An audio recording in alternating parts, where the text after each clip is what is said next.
قرآن پڑھنے میں 3 غلطیاں بالکل مت کرنا، ورنہ آپ کا پڑھا ہوا کچھ بھی اللہ رب العالمین کی بارگاہ میں قبول نہیں ہوگا۔ رمضان میں عام طور سے لوگوں کا ٹارگٹ ہوتا ہے قرآن کریم کی تلاوت زیادہ سے زیادہ کرنے کا۔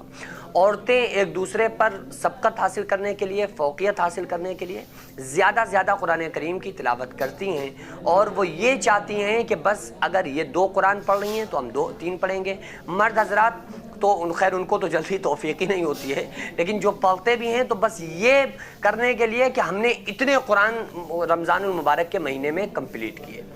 تو وہ کون سی 3 بڑی غلطیاں ہیں جس کی وجہ سے ہمارا قرآن پڑھنا اور مقبولیت کے درجے تک بھی نہیں پہنچ رہا ہے، اور ہو سکتا ہے کہ ہم اس طرح سے قرآن پڑھنے میں بہت زیادہ گناہ گار بھی ہو جائیں؟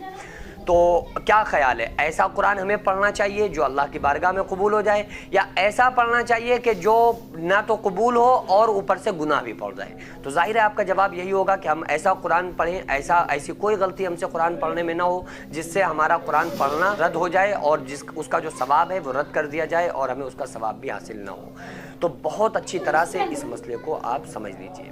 قرآن کریم کیا ہے؟ اللہ تبارک و تعالیٰ نے قرآن مقدس میں ارشاد فرمایا نزل بہ الروح الامین، یہ قرآن اللہ کا کلام ہے، اور جبریل علیہ السلام اس کو لے کر آئے، کہاں؟ علی قلبک لتکون من المنذرین، رسول اللہ صلی اللہ علیہ وآلہ وسلم کے دل پر قرآن نازل ہوا تاکہ آقا علیہ السلام ڈرائیں۔ بلسان عربی مبین، یہ سلیس بہترین عربی زبان میں قرآن ہے، اللہ کا کلام ہے۔ تو یہ اللہ تبارک و تعالیٰ نے کیوں بھیجا؟ اس لیے بھیجا کیونکہ بندے اس پر عمل کریں، جو کچھ وہ پڑھ رہے ہیں یہ اللہ کی طرف سے ایک میسیج ہے، اللہ میسنجر ہے اور قرآن ایک میسیج ہے، ٹھیک ہے۔ اب بعض لوگ یہ کہتے ہیں کہ اگر قرآن کریم کو ترجمے سے آپ نہیں پڑھ رہے ہیں تو اس کا مطلب یہ ہے کہ آپ کا قرآن مانا نہیں گیا۔ ایسا بالکل نہیں ہے، اگر آپ بغیر سمجھے بھی قرآن کو پڑھ رہے ہیں نا تو اس پر بھی بہت بڑا اجر و ثواب ہے، کیونکہ آپ صلی اللہ علیہ وآلہ وسلم کا جو فرمان ہے کہ میں یہ نہیں کہتا کہ الف لام میم ایک حرف ہے، بلکہ الف ایک حرف ہے، لام ایک حرف ہے، میم ایک حرف ہے، اور ہر حرف پر 10 نیکیاں ملتی ہیں۔ یعنی آقا علیہ السلام نے ارشاد فرمایا کہ جب کوئی بندہ الف لام میم کہتا ہے تو یہ ایک حرف نہیں بلکہ اس پر 30 نیکیاں بندے کو ملتی ہیں، ایک حرف پر 10 نیکیاں ایک بندے کو ملتی ہیں، تو الف لام میم میں 3 حرف ہو گئے تو اس کو 30 نیکیاں ملیں گی، اور پھر رمضان میں تو بہت زیادہ فضیلت پائی جاتی ہے۔ لیکن ہم لوگ جو مسٹیک کرتے ہیں اس پر آج بہت اچھی طرح سے غور کرنا ہے۔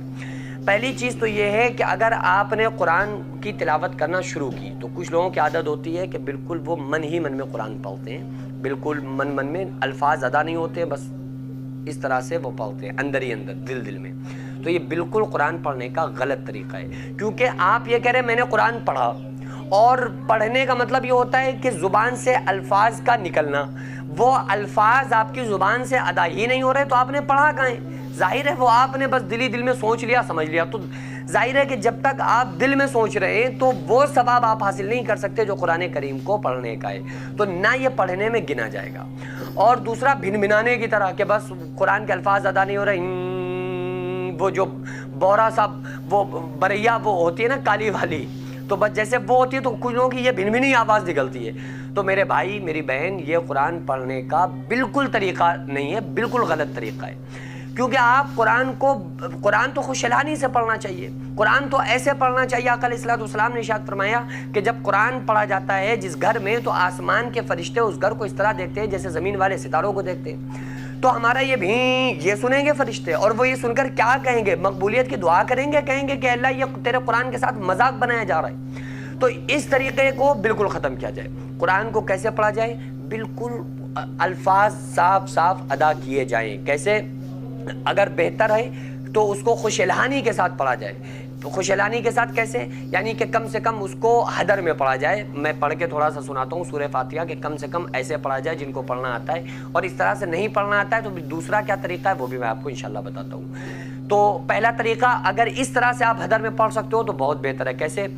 اعوذ باللہ من الشیطان الرجیم، بسم اللہ الرحمن الرحیم، الحمد للہ رب العالمین، الرحمن الرحیم، مالک یوم الدین، ایاک نعبد و ایاک نستعین، اهدنا الصراط المستقيم صراط الذين أنعمت عليهم غير المغضوب عليهم ولا الضالين۔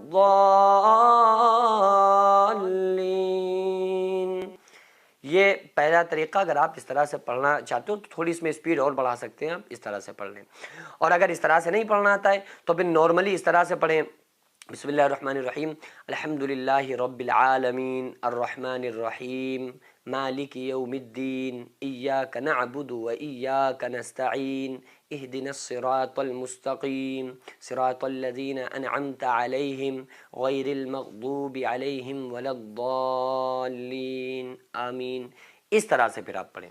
تو اور اگر آپ کے الفاظ ادا نہیں ہو رہے ہیں تو گویا کہ اس پر آپ کو ثواب نہیں، بلکہ اگر آپ یہ اس طرح سے پڑھ لیں اور صحیح پڑھنے کی عادت نہیں ڈال لیں تو ظاہر سی بات ہے کہ اللہ تبارک و تعالیٰ کے قرآن کا اگر یہ مذاق سا بنے گا تو اللہ تبارک و تعالیٰ اس چیز کو بالکل بھی برداشت نہیں کر سکتا، کیونکہ اللہ کا کلام بڑا پاکیزہ ہے، اور اس کو تو ناپاکی کی حالت میں تو چھوڑو، بغیر وضو چھونے کی جب اس کو اجازت نہیں ہے تو اس کو غلط طریقوں سے پڑھنے کی اجازت کس طرح سے ہو سکتی ہے؟ تو اس لیے آپ لوگ اس چیز کی بہت زیادہ رعایت رکھیں۔ جو مدرسہ آپ دیکھ رہے ہیں یہ لیڈیز